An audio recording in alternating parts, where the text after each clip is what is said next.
उद्या लवकर उठायचं आहे. नवी मुंबईला जायचं आहे मला सेमिनारला. आणि पहिलं सेशन माझंच आहे. रवी कोचवरून उठता उठता निलिमाला म्हणाला. निलिमा व्हॉट्सअपमधून डोकं वर काढायला तयार नव्हती. तू जा झोप. इथे आमचं इंटरेस्टिंग चॅट चाललं आहे. तेवढं संपलं की येईन मी झोपायला. निलिमाने रवीची बोळवण केली. जरा तणतणतच रवीने बाथरूमचं दार आपटलं. निलिमाचा हा व्हॉट्सअप ग्रुप तसा नवीनच होता. निलिमा म्हणजे निलू आणि तिच्याबरोबर सुलू, शुभा आणि विद्या असा 4 मैत्रिणींचा हा ग्रुप. रवीला एवढी तुटक तुटक इन्फॉर्मेशन मिळाली होती की या चौघींचा नाशिकच्या शाळेत 8वी-9वीत असताना ग्रुप बनला होता. शाळेत जरा कुप्रसिद्धच असावा खटाळपणामुळे. नंतर दोघींच्या वडिलांच्या नाशिकहून बदल्या झाल्या आणि ग्रुप कायमचा मोडला. त्यानंतर खूप वर्षांनी म्हणजे सुमारे 2 वर्षांपूर्वी परत चौघीजणी ऑनलाईन भेटल्या होत्या आणि चॅटिंग ग्रुप जमला होता. रवीच्या दार आपटण्याचा परिणाम बहुतेक झाला असावा. निलूने चॅटिंग आवर्त घेतलं आणि मग थोड्याच वेळात घरातले दिवे मालवले गेले. दुसऱ्या दिवशी दोघे नेहमीपेक्षा तासभर लवकरच उठले. रवीला नवी मुंबईत सेमिनारला 9 वाजेपर्यंत पोहोचायचं होतं. टाय सूट वगैरे जमाजमा करून ब्रेकफास्ट टेबलवर सकाळी 7 वाजता रवी हजर झाला. टोस्टला बटर लावता लावता निलिमाने विचारलं, काय विषय आहे तुझ्या सेशनचा आजच्या सेमिनारमध्ये? रवी हसला. प्रदूषणरहित आणि सुरक्षित कामासाठी कामगारांची कार्यकर्तव्ये, रवी म्हणाला. विषय वेगळा वाटतोय, पण खरं म्हणजे ओल्ड वाईन इन न्यू बॉटलचा प्रकार आहे. रिफायनरीच्या अनुषंगानेच बोलणार मी. पण आजचे भाग घेणारे प्रतिनिधी विशेष करून ह्युमन रिलेशन मॅनेजर आहेत ठिकठिकाणचे. जास्त तांत्रिक बोललं तर डोक्यावरून जाईल त्यांच्या आणि मग झोपून जातील सगळे. निलिमाने हसून रवीला दाद दिली. रवीचे आणि निलिमाचे व्यवसाय अतिशय वेगळे, कामाची ठिकाणं वेगळी. पण निलिमा नेहमी रवीकडे त्याच्या रिफायनरीच्या कामाबद्दल विचारपूस करत असे आणि रवी निलिमाकडे तिच्या फिजिओथेरपीच्या कामाबद्दल आस्थेने चौकशी करत असे. दोघांमध्ये त्यांनी कधीच कुठल्याही प्रकारचा आडपडदा ठेवला नव्हता. कोणतेही सिक्रेट ठेवलं नव्हतं आणि याच गुरुकिल्लीमुळे की काय त्या घरात सौख्य, शांतता नांदत होते. सेमिनारच्या आयोजकाने मराठे साहेबांनी पाठवलेली टॅक्सी आली आणि 7:30पर्यंत रवी निघाला. कांदिवलीहून नवी मुंबईला जायला सकाळच्या वेळी 1.25 तास तरी लागतोच. 9 वाजेपर्यंत रवी पोहोचला. मराठे साहेबांनी यथोचित स्वागत केलं आणि इतरांशी ओळख करून दिली. सेमिनार छानच झाला. कामगारांच्या सुरक्षेबद्दल आणि प्रदूषणापासून मुक्तता करण्याबद्दलची चर्चा खूपच रंगली आणि अखेरीस संध्याकाळी 6 वाजता सेमिनारची सांगता झाली. आयोजक मराठे साहेब रवीजवळ आले. थँक्स देशपांडे, फारच रंगवलीत चर्चा तुम्ही.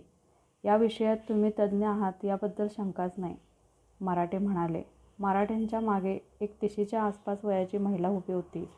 रवीने सेशन चालू असताना मागच्या बाजूला तिला बसलेली पाहिली होती. मात्र प्रश्नोत्तरात तिने फारसा भाग घेतला नव्हता. या मिसेस मशाळकर ह्युमन रिसोर्स कन्सल्टंट आहेत या गुजरातमध्ये. आपल्या कार्यक्रमासाठी मुद्दाम आलेत. इथे बोरिवली वेस्टला त्यांच्या नातेवाईकांकडे उतरलेत. Nice to meet you sir. My pleasure, Mrs Mashalkar म्हणाल्या. सर, तुमचं सेशन फार छान झालं. टेक्निकल कुशलता, व्यापारी नफा आणि सुरक्षित कार्यपद्धती यात तुम्ही सुंदर समन्वय दाखवलात. रवीने मान कलती करून कॉम्प्लिमेंट स्वीकारले. सर, मी टॅक्सी बोलवली आहे माझ्यासाठी. तुम्ही माझ्याबरोबर येऊ शकता. मलाही कंपनी होईल. मला बोरिवली वेस्टला जायचं आहे. त्याच्या आधी मी कांदिवलीला तुम्हाला तुमच्या घरी सोडून पुढे जाईन. ठीक आहे, रवी म्हणाला. 2.5 तासाचा कंटाळवाण्या ट्रॅफिकमधून करायचा प्रवास समोर उभा होता. मराठ्यांचा निरोप घेऊन दोघे खाली उतरले. 6:30 वाजत आले होते. काळोख पडला होता आणि रिमझिम पाऊसही सुरू झाला होता. मिसेस मशाळकरांनी बोलवलेली टॅक्सी आली होती. रवीने कोट काढला, पुढच्या सीटवर टाकला, टाय सैल केला. दोघंही टॅक्सीमध्ये बसले. नवी मुंबईच्या विस्तृत रस्त्यावरून टॅक्सी हायवेच्या दिशेने धावू लागली. दुतर्फा दुकानेही लकलकलेली होती, पण पावसामुळे गर्दी विरळच होती. हायवेला लागण्यापूर्वी काही स्नॅक्स कुठे मिळते का बघायला पाहिजे. लंच होऊन झाले 5-6 तास आणि मुंबई अजून 2-2.5 तास लांब आहे. भुकेचे संदेश येत आहेत पोटातून. आता दुर्लक्षित केले तर ॲसिडिटी व्हायची, मशाळकर मॅडम म्हणाल्या. रवीला बोलायचं होतं, पण त्यात आणि 20-25 मिनटं जातील ना. पण तो नाही बोलला. रवीने ड्रायव्हरला गाडी थांबवायला सांगितली. समोरच दिसलेल्या उडप्याच्या हॉटेलमध्ये तिघांसाठी मेंदूवडा, डाळवडा, इडली चटणी पार्सलची ऑर्डर दिली. निलिमाला फोन करून सांगितलं की ट्रॅफिक फार आहे, पोचायला 8:30-9 वाजतील. पार्सल तयार होऊन बिल चुकतं करून परत गाडीत येऊन बसेपर्यंत 20 मिनिटं गेलीच होती. पाऊस पडत होता. ड्रायव्हरचं इडली वड्याचं पुडकं त्याच्या हातात देऊन रवीने एक पुडकं मशाळकर मॅडमच्या हातात दिलं. गरम गरम वड्यांच्या खमंग वासाने मॅडमना खुश केलं. रवीला थँक्स देऊन त्याने लगबगीने पुडकं उघडलं आणि पदार्थांचा मस्त समाचार घ्यायला सुरुवात केली. ड्रायव्हरचा जठराग्नी शांत व्हायला आणखी 10 मिनिटं द्यायला लागली आणि मग धो-धो पडणाऱ्या पावसात टॅक्सी एकदाची हायवेला लागली. कधी रिमझिम, कधी मुसळधार पडणाऱ्या पावसात वाहनांची वाहतूक अगदी संथ चालली होती. पुडक्यांमधले पदार्थ संपल्यावर रिकामे वेष्टनं मशाळकर मॅडमने खिडकीची काच खाली करून बिनदिक्कत बाहेर टाकून दिली. टिश्यू पेपरला हात पुसले. Thank you Ravi sir, you are my life saver. आता कसं सगळं शांत वाटतंय. कसलीही अनिश्चितता मला नाही सहन होत सर. टेन्शन येतं. मग थंडीच भरायला लागते मला, अगदी हुडहुडी. आणि मग निपचिप पडून राहावंसं वाटतं. मशाळकर मॅडम म्हणाल्या. सेमिनार संपल्यावर मराठीने हायटी ठेवायला पाहिजे होता नाही का? काहीच सोय नाही केली त्यांनी. सेमिनार संपला, आता घरी जा. आपल्यासारख्या लांबून आलेल्या लोकांची, निदान तुमच्यासारख्या VIP ची सोय तरी नीट बघायला नको? रवी या सगळ्याचं मतप्रदर्शनाशी सहमत नव्हता, पण भिडदस्तपणे त्याने मान डोलावली. रवीने मोबाईल हातात घेतला आणि व्हॉट्सअपवरचे मेसेज पाहू लागला. सेमिनारवर मतप्रदर्शन यायला लागली होती. सर्वांनीच रवीची अगदी तोंड भरून स्तुती केली होती. रवी खुश झाला. त्याची छाती 1.25 इंच फुगली. हा सेमिनार तर जिंकला, आता आपण जग जिंकू, अशा भावनेने मनोमन सुखावला. मशाळकर मॅडमने पर्स उघडून लिपस्टिक बाहेर काढली. छोट्या आरशात बघून लिपस्टिक टचअप केली. पफ काढून तोंडावरून फिरवला. एक लहान स्प्रे काढून अंगावर शिंतोडे उडवले आणि मग परत सर्व साहित्य पर्समध्ये ठेवून दिलं. ही मोठी टॅक्सी मिळाली म्हणून बरं झालं, नाहीतर अगदीच कलकत्त्याची अंधार कोठडी झाली असती, मशाळकर मॅडम म्हणाल्या. रवी हसला.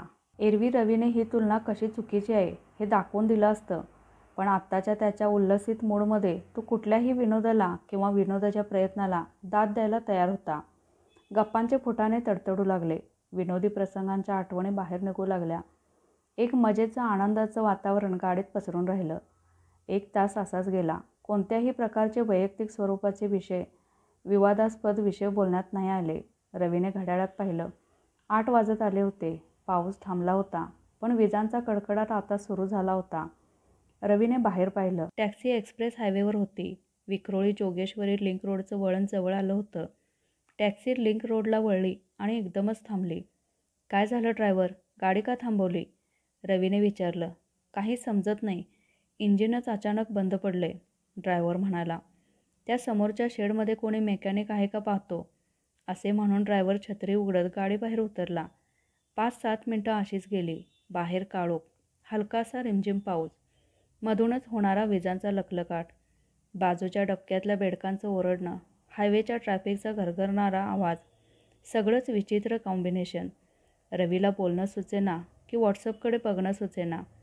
एवढ्यात मशाळकर मॅडम कुजबुजल्या. Sir please help me, I am very tense. मला कसं तरी वाटतंय. रवीने मॅडमकडे पाहिलं. मॅडम थरथरत होत्या. सर मला थंडी वाजते, तुमचा कोट देता का प्लीज? जरूर, थांबा 1 मिनिट, रवी म्हणाला. कोट पुढच्या पॅसेंजर सीटवर होता. रवी कोट उचलून घ्यायला डावीकडे पुढे वाकला.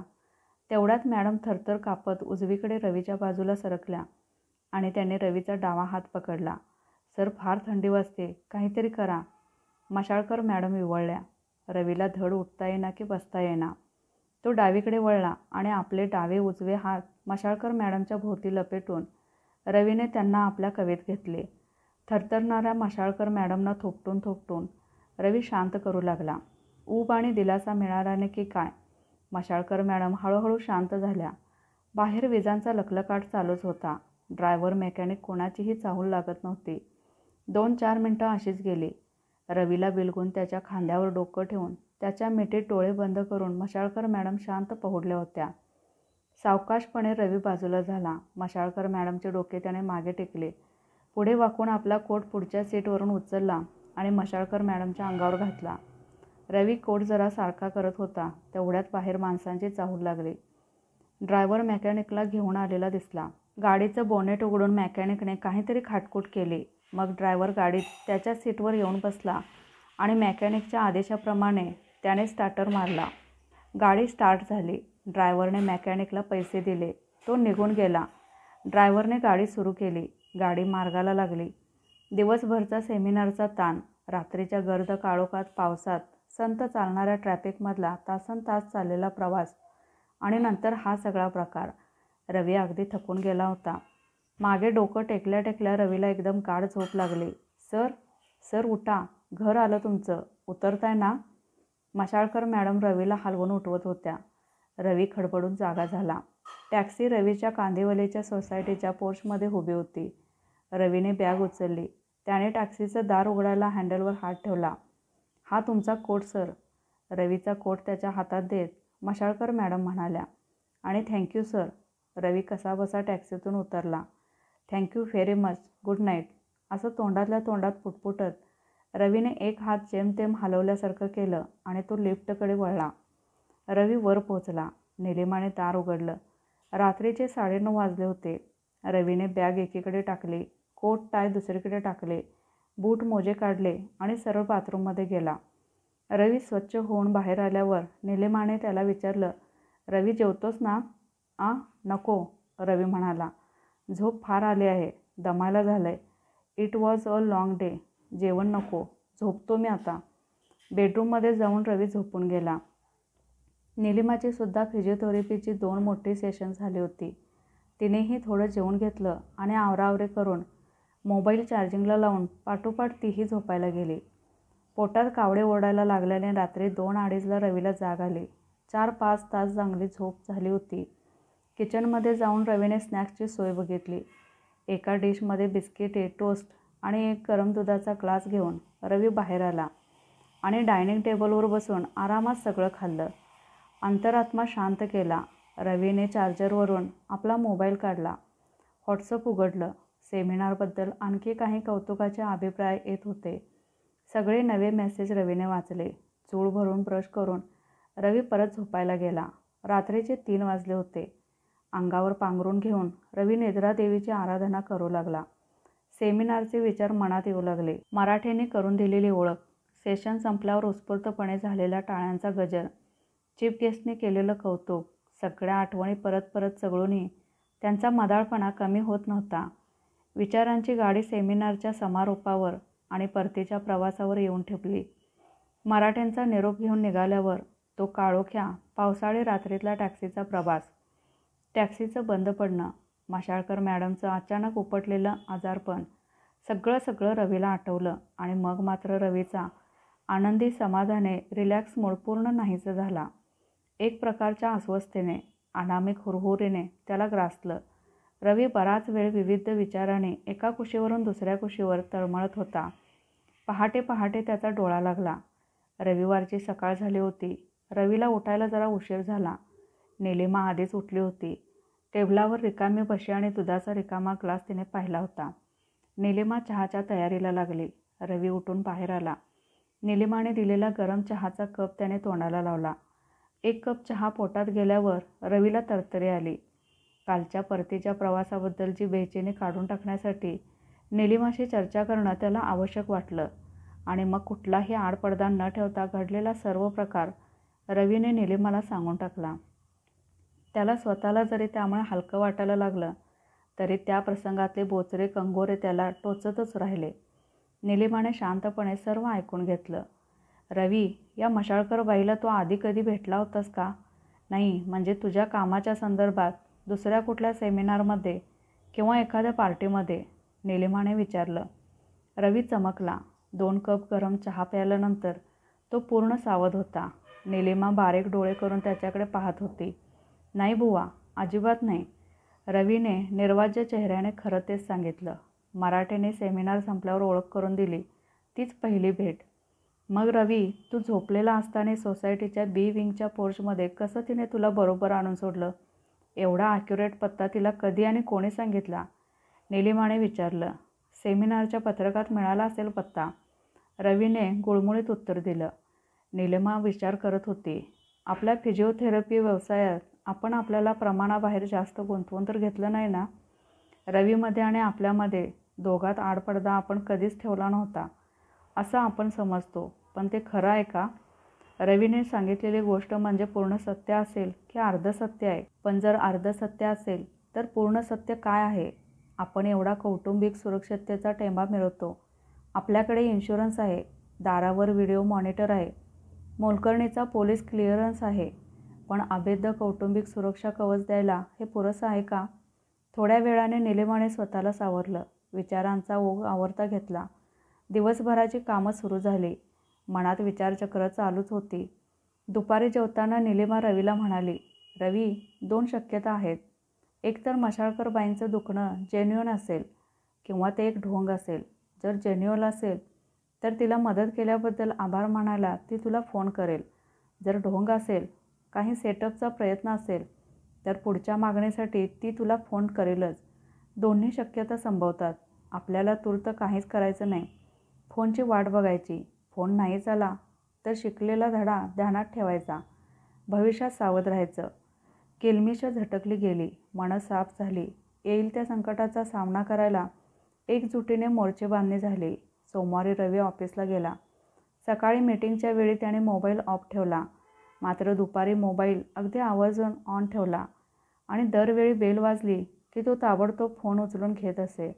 दुपारी 3 वाजता एका अज्ञात नंबरवरून फोन आला. मोटर कार इन्शुरन्सबद्दल मार्केटिंगचा फोन होता. आमच्या ॲडमिन डिपार्टमेंटशी बोला, असे सांगून रवीने फोन बंद केला.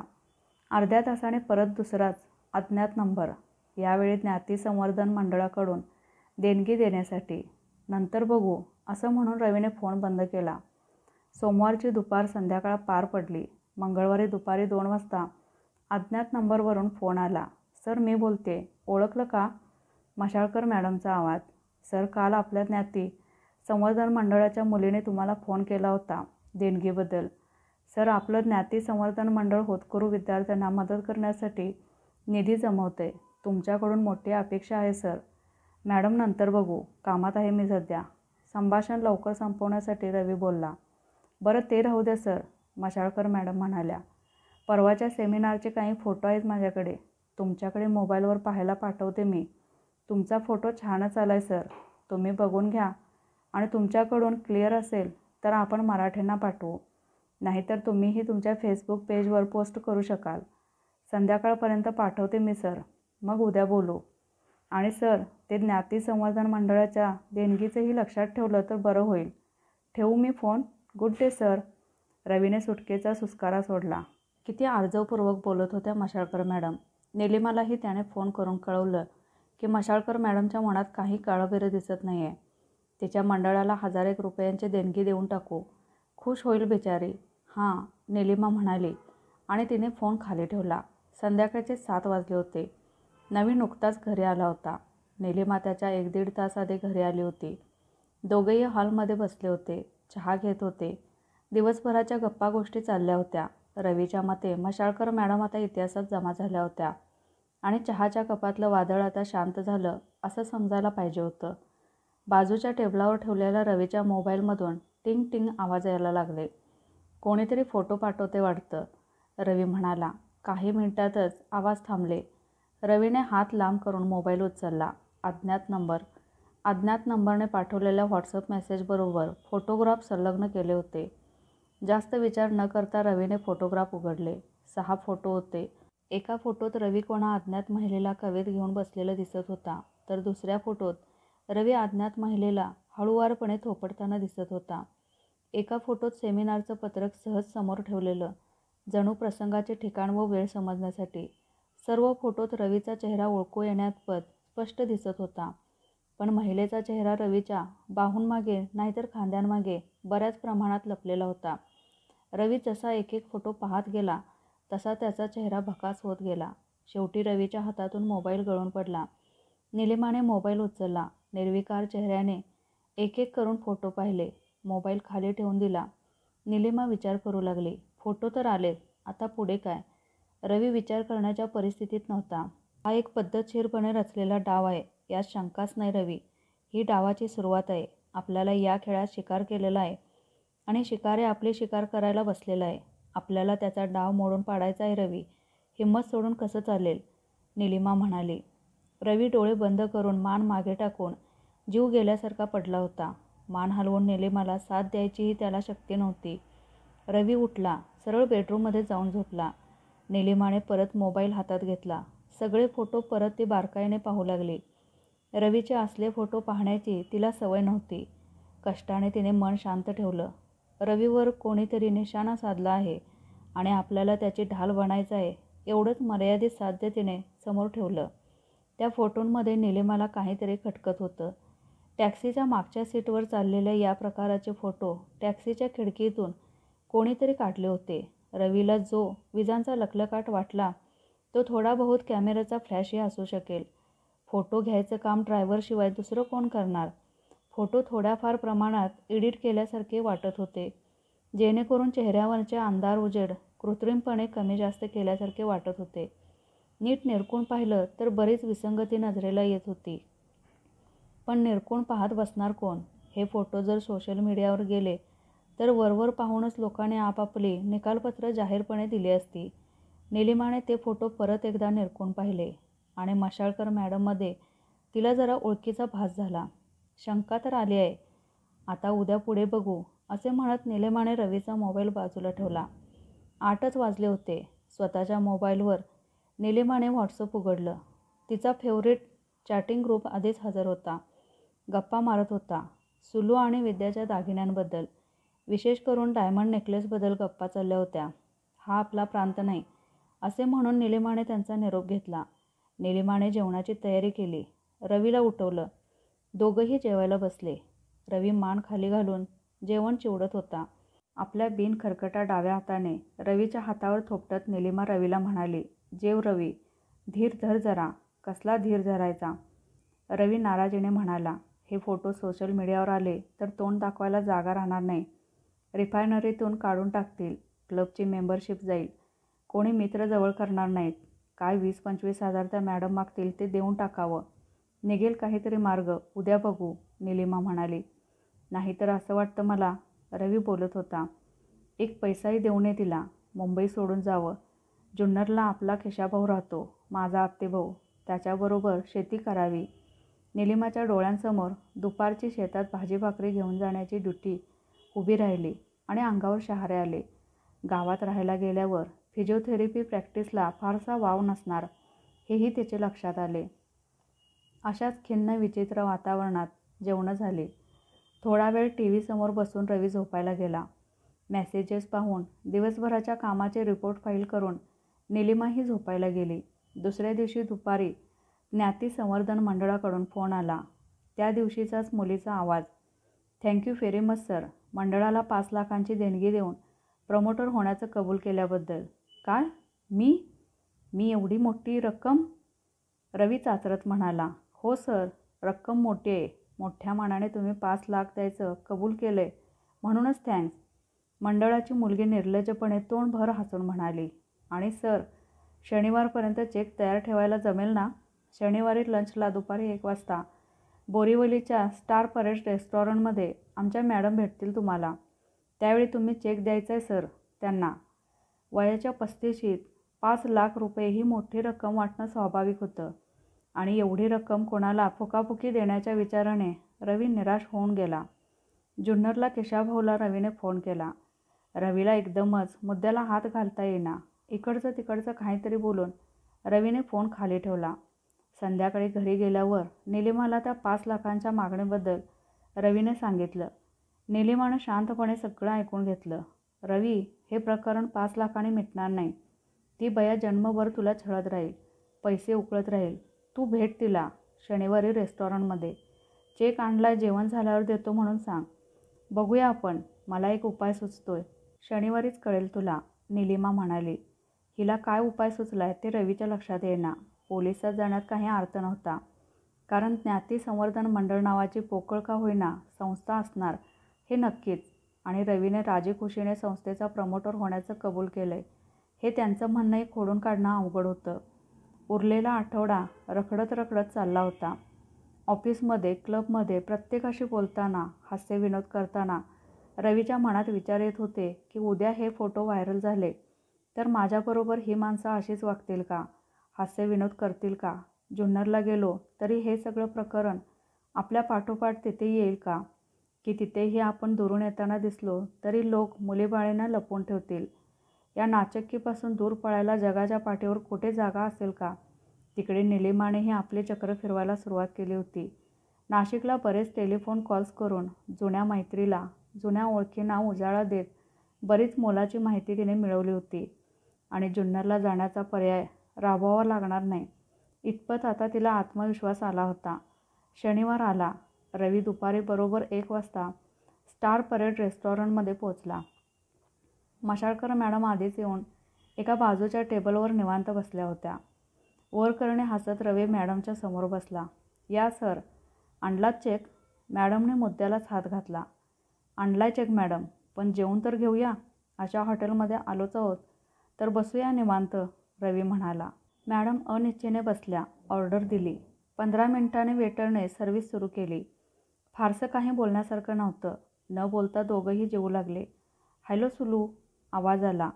मशाळकर मॅडमने आवाजाच्या दिशेने वर पाहिलं. रवीनेही वर पाहिलं. निलिमा टेबलाजवळच उभी होती. जरा वेगळी, जुन्या पद्धतीची केशरचना तिने केली होती. मशाळकर मॅडमने 5-10 सेकंद निलिमाकडे रोखून बघितलं आणि त्यांना ओळख पटली. निलू, किती वर्षानंतर भेटतोय आपण. तशीच्या तशीच राहिली आहेस की गं, मशाळकर मॅडम उद्गारल्या. कमालीचा योगायोग, इथे असं अचानक भेट होण्याचा. किती वर्षानंतर असं समोरासमोर भेटतोय. किती गोष्टी कॅचअप करायच्या आहेत आपल्याला. आणि चॅटिंग करताना तू सांगितलं नाहीस मला की तू बोरिवलीत राहतेस म्हणून, निलिमा म्हणाली. No no, just visiting. Business meeting आहे ही, मशाळकर मॅडम म्हणाल्या. मनात विचारचक्र फिरत होती. आता या निलूला कटवायचं कसं? जेवण संपलेलं दिसतंय. डिझर्ट मला जॉईन व्हायला आवडेल, निलिमा म्हणाली. मशाळकर मॅडमने विरोध दर्शवायला तोंड उघडलं. तेवढ्यात निलिमा म्हणाली. काय रे रवी, चालेल ना? मग सरक जरा तिकडे, मशाळकर मॅडमकडे वळून निलिमा म्हणाली. समजलं का सुलू? मी मिसेस रवी. ही कसली बिझनेस मीटिंग आहे हे सगळं मला माहिती आहे. मशाळकर मॅडमना थोडा धक्का बसला, पण लगेच त्याने आपल्याला सावरलं. माहिती आहे ना निलू? मग मला काही बोलायला नको. रवी सर, तुमचा मंडळाच्या प्रमोटरशिपचा चेक द्या आणि ही मीटिंग संपवूया, मशाळकर मॅडम म्हणाल्या. सुलू, चेक वगैरे काही आणला नाही रवीने, निलिमा म्हणाली. असं? मग तुम्ही चुकीचा पर्याय निवडलाय. या मार्गाने गेलात तर रवी सरांचाच नाही तर अख्ख्या कुटुंबाचा विनाश आहे, मशाळकर मॅडम रागाने म्हणाल्या. विनाश कोणाचा आहे ते नंतर पाहू सुलू. एक जुनी गोष्ट सांगते तुला, ऐक जरा, निलिमा म्हणाली. 15 वर्षांपूर्वी नाशिकच्या MS स्कूलच्या ऑफिसमध्ये रामभाऊ कुलकर्णी नावाचे क्लार्क होते. महिन्याच्या पहिल्या आठवड्यातला शुक्रवार सर्व वर्गांचा फी भरण्याचा दिवस असायचा. जमा केलेली फी सगळे क्लास टीचर रामभाऊंकडे आणून द्यायचे. अशाच एका फी भरणा शुक्रवारी असं घडलं की या भरणा केलेल्या रकमेतले 1000 रुपये नाहीसे झाले. रामभाऊ म्हणाले चोरी झाली, पण पुरावा काहीच नव्हता. शाळेने चौकशी समिती नेमली. चौकशीत माहिती बाहेर आली की मधल्या सुट्टीत कूलरचं गार पाणी पिण्याच्या निमित्ताने सुलभा रेगे नावाची विद्यार्थिनी ऑफिसमध्ये आली होती. चौकशी समिती सुलभा रेगेची जबानी घेऊ शकली नाही, कारण दुसऱ्याच दिवशी आपल्या आजारी आत्याकडे सुलभा धारावडला निघून गेली आणि नंतर शाळेला उन्हाळ्याची सुट्टी लागली. चौकशी समितीला जास्त वेळ दिला गेला नाही. रामभाऊंवर पैसे लंपास केल्याचा आळ आला. शरमेने रामभाऊने आत्महत्या केली. त्यांची बायको तापाने वारली. मुलगा मुकुंद वाईट मार्गाला लागला. त्याने बरेच वाईट उद्योग केले. नंतर स्मगलिंगमध्ये त्याने खूप पैसा मिळवला. माझे वडील पोलिसात होते. त्यांच्या मध्यस्थीने नंतर सरकारला शरण गेला. थोडी सजा भोगून बाहेर आला आणि नंतर हॉटेल व्यवसाय शिरला. आणि सुलू, हे आपण बसलोय ते हॉटेलही मुकुंददादाचंच आहे. उन्हाळ्याच्या सुट्टीनंतर सुलभा रेगे परत नाशिकला आलीच नाही. त्या आत्याकडे धारवाडलाच राहिली. आणि बरं का रवी, तीच सुलभा रेगे उर्फ सुलू आता आपल्यासमोर मशाळकर मॅडम म्हणून बसली आहे. रामभाऊंच्या आत्महत्येनंतर ती चोरीची केस नाशिक पोलिसांकडे गेली. वरवर चौकशी झाली. 1000 रुपयांचा अपहार कदाचित पोलिसांना क्षुल्लक वाटला असेल, शाळेच्या चौकशी समितीने 6 महिन्यानंतर आपला अहवाल दिला. त्यात त्यांनी लिहिलं होतं की परिस्थितीजन्य पुराव्यावरून सुलभा रेगेला पैशांचा अपहार करण्याची संधी होती. रामभाऊंच्या कुटुंबियांची आणि त्यांना ओळखणाऱ्या जवळच्या मित्रांची तर सुलभा रेगे दोषी असल्याबद्दल खात्रीच आहे. रेगे कुटुंब धारवाडला स्थलांतरित झालं, त्यामुळे कोणाचाही त्यांच्याशी संपर्क राहिला नाही. पण मुकुंददादा अजूनही सुलभा रेगेच्या शोधात आहे, कारण त्याच्या कुटुंबाची वाताहत व्हायला सुलभाच कारणीभूत आहे असं तो समजतो. इथले सगळे गुंड हाताशी आहेत त्याच्या. निलिमाने इकडे तिकडे पाहिलं आणि उभा असलेल्या वेटरला जवळ बोलावलं. आपला मोबाईल त्याच्या हातात देत ती म्हणाली, अहो जरा ग्रुप फोटो घ्या आमचा. आणि वेटरने त्या त्रिकुटाचा पटकन फोटो घेऊन टाकला. वेटरला थँक्यू म्हणून निलिमाने आपला मोबाईल परत घेतला. सुलू, टॅक्सीमध्ये घेतलेल्या फोटोंमध्ये तू तुझा चेहरा चांगल्यापैकी लपवला होतास, पण तुझी ही त्रिकोणी कानाची पाळी मला ओळखीची वाटली आणि कानावरून 2 केसांच्या बटा सोडायची तुझी जुनी स्टाईल. त्यामुळे तुझी ओळख पटायला अवघड गेलं नाही मला. आमची शिकार करू पाहणारा शिकारी कोण आहे, हा डाव कोणी मांडलेला आहे, हे समजायला हवं होतं मला. त्या 15 वर्षांपूर्वीच्या चोरीबद्दल पुराव्यानिशी माहिती मी आत्ता तुझ्या या फोटोसकट जर मुकुंददादाला दिली तर तू बोरिवलीतून बाहेर जिवंत जाऊ शकणार नाहीस, निलिमा म्हणाली. मशाळकर मॅडम उर्फ सुलूचा चेहरा पांढरा फटक पडला होता. निलू, रवी सर तुझे मिस्टर आहेत हे माहीत नव्हतं मला. I am very sorry. नको सांगू तू काही मुकुंददादा. मी सरांचे सगळे फोटो डिलीट करते, विश्वास ठेव माझ्यावर, मशाळकर मॅडम म्हणाल्या. सुलू, तुझा मोबाईल ठेवून घेणार आहे मी. आणखी कुठेही रवीचे फोटो असतील तर ते डिलीट झाले पाहिजेत आणि हे लोकांना फसवायचे, कचाट्यात पाडायचे उद्योग ताबडतोब थांबले पाहिजेत. अशा कुठल्याही कारस्थानात तुझा हात असल्याचं माझ्या कानावर जरी आलं तरी ताबडतोब तुझा फोटो मुकुंददादाकडे जाईल. लक्षात ठेव आता, तू शिकारी नाहीस. स्वतः उभारलेल्या पिंजऱ्यात तूच अडकली आहेस. आणि हो, आजच्या या जेवणाचं बिल तूच द्यायचं आहेस. सुलू उर्फ मशाळकर मॅडमने लवकरच तिथून काढता पाय घेतला. घटना इतक्या वेगाने घडत गेल्या की संकट आता टळले यावर रवीचा प्रथम विश्वासच बसेना. न राहून निलिमाचा हात रवीने घट्ट हातात धरला. जीवनातला तोच एक त्याचा एकमेव भक्कम आधार होता. नाशिकहून एवढी सलग बातमी कशी मिळवलीस तू 2 दिवसात? रवीने आश्चर्याने निलिमाला विचारले. कॉन्टॅक्ट्स, निलिमा म्हणाली. अरे जुन्नरला जसा तुझा किशाभाऊ आहे ना, तशी माझी नाशिकला काशीताई आहे. आणि हे सगळं तिने कसं केलं ते रवीला सांगितलं. 2 आठवड्यानंतर प्रथमच दोघंही खळखळून हसले. तर मित्रमैत्रिणींनो, आजची कथा कशी वाटली ते कमेंट करून नक्की कळवा. कथा आवडल्यास लाईक शेअर करा. चॅनेलवर नवीन असाल तर चॅनेलला सबस्क्राईब करा. धन्यवाद.